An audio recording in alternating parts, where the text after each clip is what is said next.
அனைவருக்கும் சுதந்திர தின நல்வாழ்த்துக்களுடன் என் உரையை தொடங்குகிறேன்.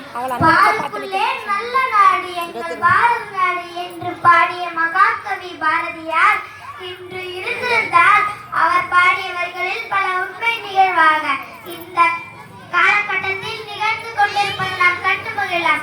வெள்ளையனே வெளியேறு என்று முழங்கி 1947ஆம் ஆண்டு ஆகஸ்ட் 15 நம் தாய் திருநாட்டுக்கே விடுதலை பெற்றதிலும் ஆனால் அப்போது நம் நாட்டின் நிலைமை மிக மோசமான நிலைமையில் இருந்தது.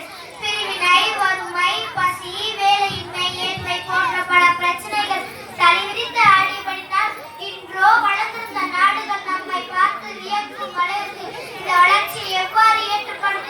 நம் தேசிய தலைவர், அரசியல் தலைவர் சார்ந்தவர்கள், சமூக ஆர்வலரின் பங்கீட்டு உழைப்பால் நாம் ஏழ்மை நிலையிலிருந்து மீண்டும் ஏழை காரணமாக இந்திய 1950 ஜனவரி 26 குடியரசு தினம் பெற்ற மிகப்பெரிய மதம் சார்ந்தப்பட்ட ஜனநாயக திகழ்கிறது.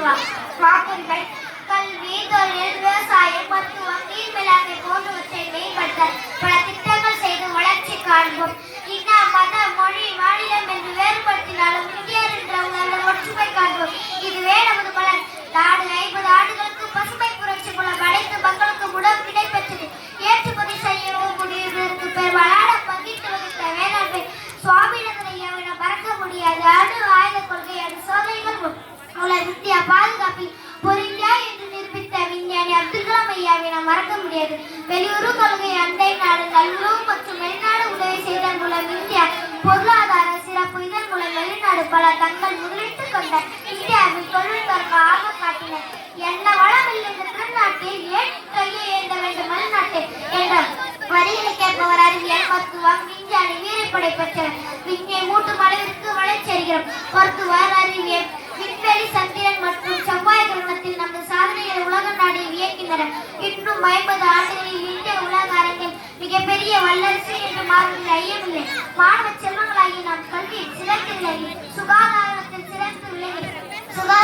சிறந்து விளங்கினால் இந்தியா வல்லரசு என்ற அழைச்சி அடைவது சாத்தியம்.